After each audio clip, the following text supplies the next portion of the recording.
एक गांव में श्यामलाल नाम का किसान रहता था। वह बहुत मेहनती और खुशमिजाज इंसान था।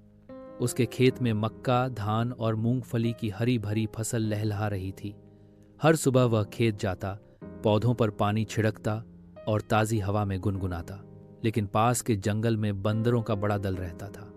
ये बंदर बहुत शरारती थे। जैसे ही श्यामलाल खेत से घर लौटता, वे धड़ाम धड़ाम करके खेत में कूद पड़ते। कोई मक्के की बालियां तोड़ता, कोई धान की बालियों से खेलता और कोई पौधे उखाड़कर इधर उधर फेंक देता।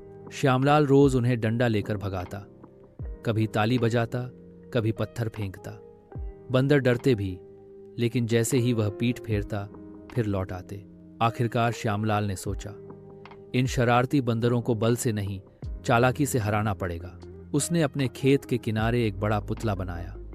पुतले को पुराने कपड़े पहनाए और उसके हाथ में एक लकड़ी का डंडा थमा दिया। लेकिन असली चालाकी यह थी कि उसने पुतले के सीने पर एक ढोल बांध दिया। हवा चलती तो पुतले के हाथ हिलते और ढोल ढम ढम ढम बजने लगता। अगले दिन बंदरों का दल खेत में घुसा, तभी ढोल की आवाज गूंज उठी, ढम ढम ढम। बंदर चौंक पड़े।